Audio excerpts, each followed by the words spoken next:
दुकान में घुसा तो छोटे लाला नौकर को पीट रहे थे। लाला की दुकान से मैं तब तब थोड़ा बहुत सामान लेता रहता हूँ, इसलिए बड़े लाला और छोटे लाला और उनके दोनों नौकरों को पहचानता हूँ। यों लाला कहने से जो चित्र आंखों के सामने आता है, उसके चौखटे में दोनों में से कोई ठीक नहीं बैठता। मोटापा तो दोनों में इतना था कि नाम के साथ मेल खा जाए, लेकिन इससे आगे थोड़ी कठिनाई होती थी। दोनों प्राय सूट पहनकर दुकान पर बैठते थे। दुकान का फर्नीचर लोहे का था और मेज पर कांच लगा हुआ था। दुकान में किराने से लेकर परचून तक की चीजें तो थी ही, इसके अलावा साज श्रृंगार का सामान, अंग्रेजी दवाइयाँ वगैरह भी थी। और पिछले 2-1 वर्ष से दुकान को स्पिरिट और शराब रखने का भी परमिट मिल गया था। मुझे इस तरह की बहुधंधी दुकानों से कोई विशेष प्रेम हो ऐसा तो नहीं है, लेकिन दुकान बस स्टैंड के निकट पड़ती थी और दफ्तर से घर लौटते समय वहां से कुछ खरीद ले जाने में सुविधा था। थोड़ी देर में असमंजस में खड़ा रहा। लाला पीटने में इतना व्यस्त था तो नौकर का पिटने में और अधिक व्यस्त होना स्वाभाविक था। ग्राहक की तरफ ध्यान देने की फुर्सत किसी को नहीं थी। समझदारी की बात तो यही थी कि वहां से चल देता और जो खरीदारी दूसरे दिन तक न टल सकती वह कहीं और से कर लेता। इससे भी बड़ी समझदारी की बात यह है कि जहां हाथापाई हो रही हो वहां नहीं ठहरना चाहिए। लेकिन मुझ में दोनों तरह की समझदारी की कमी है और हमेशा रही है। आज से कल तक टालने की बात तो समझ में आ सकती, लेकिन आदमी का पीटता हुआ देखना, समझदारी भरी उपेक्षा मेरे बस की नहीं है। लाला के मोटे थुलथुल हाथ का थप्पड़ जो नौकर के गाल पर और आड़े हुए हाथ पर पड़ा तो मेरे मन में तीखी प्रतिक्रिया हुई। ओ लाले के बच्चे, क्यों पीटता है? ऐसी मेरी भाषा नहीं है, गुस्से में भी नहीं, पर उस समय लाला को लाला का बच्चा कहना ही मुझे ठीक जान पड़ा। या ऐसे कह लीजिए कि लाला के बच्चे के नाम से ही मोटे और भौंडे रूप में मैं कोई संगति दे सका। लाला ने फिर एक थप्पड़ मारा और चिल्लाकर बोले, तूने मुझे टेलीफोन क्यों नहीं कर दिया? मेरी मुट्ठियां भिज गई। टेलीफोन न करने पर नौकर को मारना मुझे सहन नहीं हुआ। मुझे पूरा विश्वास हो गया कि नौकर को भी वह सहन नहीं होगा।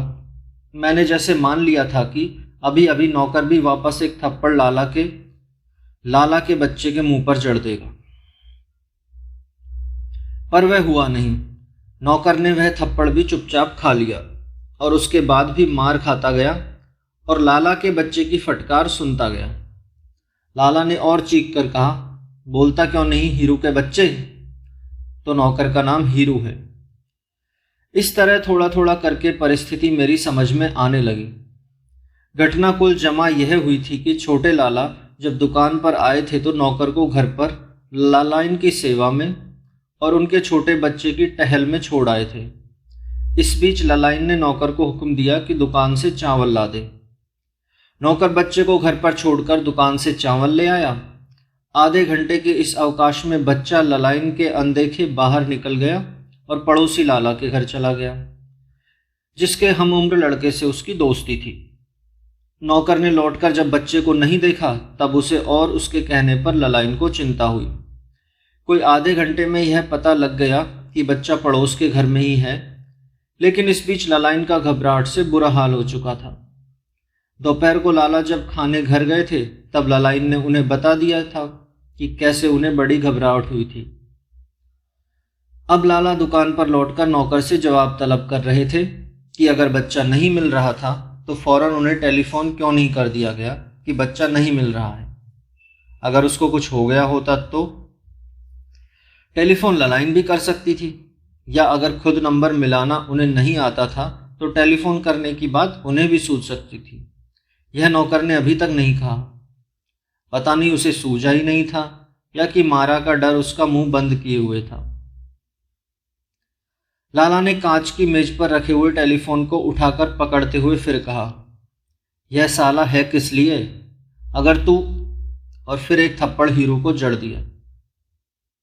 मैंने बड़ी एकाग्रता से मन में कहा, अरे हीरू, तू भी इंसान है, मार लाला के बच्चे को एक थप्पड़ और पूछ इससे कि लेकिन हीरू ने एक और थप्पड़ खा लिया, थोड़ा सा लड़खड़ाया और फिर ज्यों का त्यों हो गया। आप रेस खेलते हैं? मैं खेलता तो नहीं, लेकिन घुड़दौड़ भी मैंने देखी है और रेस खेलने वाले भी, इसलिए पूछता हूँ। हारते हुए घोड़े पर दाव लगाने वाले की घुड़दौड़ देखते हुए जो हालत होती है, वही हालत मेरी हो रही थी। भीतर दुस्साहस, उत्तेजना और तनाव, कांपते हुए हाथ और सूखकर तालू से चिपकती जबान, और ऊपर से इतना एकाग्र उपशमन का अंकुश कि जैसे अपने एकाग्रता के बल पर ही हारे हुए घोड़े को जिता दूंगा। हर उत्तेजना में एक बेबसी होती है। सहसा अपने में उसका अनुभव करके मैंने अपने आप से कहा, यह उत्तेजना क्यों? क्यों तुम इस सेकंड हैंड सनसनी का शिकार हुए? इतना घबरा क्यों रहे हो? छटपटाहट किस बात की? अरे साहब, कुत्तों की दौड़ में मेरा कुत्ता पिछड़ा जा रहा है, दूसरा कुत्ता खरगोश को लपक लेगा। अरे तुम तो कुत्ते नहीं हो, ना तुम खरगोश ही हो। तुम अपने जीवन की उत्तेजना से जूझो। कुत्ते की या खरगोश की उत्तेजना से तुम्हें मतलब? बल्कि कुत्ता तो उत्तेजित भी नहीं है, वह एकाग्र होकर खरगोश के पीछे दौड़ रहा है, और वह बिना चेतन भाव के ऐसा सोचे भी यह जानता है कि उत्तेजना उसकी मदद नहीं करेगी, बल्कि उसके काम में बाधक होगी। और खरगोश को तो और भी उत्तेजना के लिए फुर्सत नहीं है। जिसके सामने जिंदगी और मौत का सवाल हो, उसको ऐसी टुच्ची सनसनी से क्या मतलब? और तुम दौड़ देखकर छटपटा रहे हो, बल्कि तुम चाह रहे हो, मना रहे हो कि खरगोश उलटकर कुत्ते पर खिसिया उठे या कि उसे अपने जबड़ों में दबोच ले। तुम्हारा दिमाग खराब हो रहा है। लेकिन नहीं, नौकर निरा खरगोश नहीं है, वह आदमी है। आखिर वह विरोध में कुछ कह रहा है। मगर लाला जी, मैं तो कुक्कू लाला को बीवी जी को सौंप के चला था। हाँ, नौकर इंसान है, अब वह तन जाएगा। अब वह ऊपर से सामने जवाब देता है, उल्लू के पट्टे, साले, सूअर के बच्चे। लाला के बच्चे, हीरू का बच्चा, और तुम्हारा साला है तो तुम कौन हो? वो सूअर के दामाद। लेकिन यह तो मैं मन में कह रहा हूँ, और मुझे लाला से मतलब नहीं है। लाला से हीरू का मतलब है। मुझे तो नौकर से मतलब है, क्योंकि नौकर जो करे या मैं जो चाहता हूँ कि वह करे, उसके नाते में मुझे उसकी इंसानियत से मतलब है।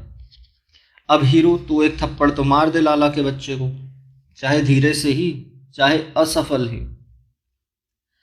नहीं, फिजूल है, हीरू कुछ नहीं कर रहा है, और मुझे उससे जो मतलब है और उसके नाते इंसानियत से जो मतलब है, वह मेरे सामने एक बड़ी सी गरम गरम और ठोस ललकार के रूप में आ खड़ा हुआ है। जैसे किसी ने एक बहुत गर्म निवाला मुंह में रख लिया हो और तुरंत निगल जाना जरूरी हो गया हो। मैं भी मारूंगा लाला के बच्चे को। मैं बढ़कर लाला के बहुत पास आ गया कि सहसा हीरू बोला, ऐसे स्वरों में जिसको मैं कभी पहचान सकता, लेकिन जिसको तुरंत हीरू का मान लेने को मैं लाचार हूं, क्योंकि हम तीनों के अलावा चौथा व्यक्ति वहां है ही नहीं। मालिक, आप माई बाप हैं।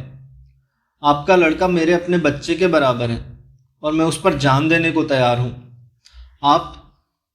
लाला का फिर उठता हुआ बेडौल हाथ हवा में ही रुक गया। उसकी चुंधी आंखों में कुछ हुआ है, जिसने मानो उसके हाथ को वहीं का वहीं कर दिया है। आंखों और हाथों में ऐसा सीधा क्या संबंध होता है, यह तो मैं नहीं जानता, लेकिन जैसे हठात बिजली फेरकर जाने से किसी मशीन का उठा हुआ हथौड़ा आकाश में रुक जाए, वैसी ही हालत लाला की हो गई है। लाला ने धीरे धीरे जैसे जबरदस्ती हाथ को नीचे झुकाकर मेज पर से झाड़न उठा लिया है, और वह हाथ पोंछने लगा।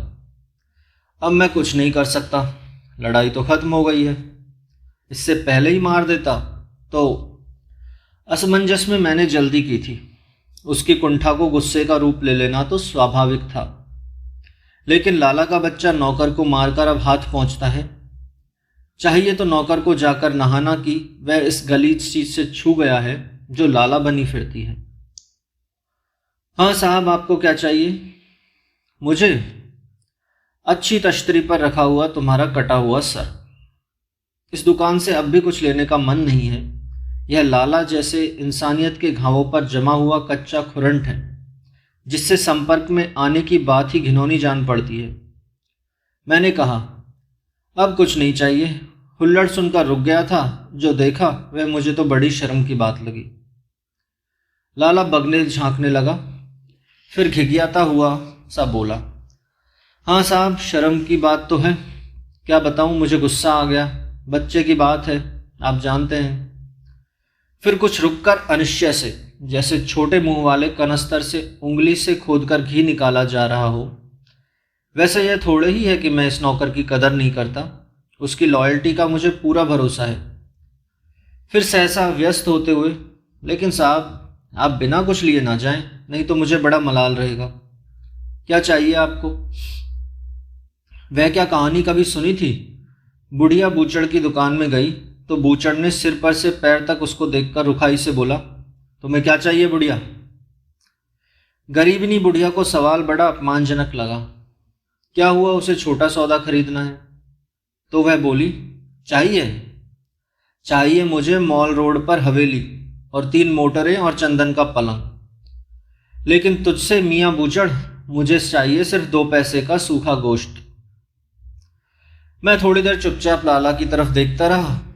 फिर जैसे मैंने भी अपने भीतर से कहीं खोद कर निकाला, 1 पैकेट चाय, छोटा पैकेट, और कोई सस्ता हजामत का साबुन है।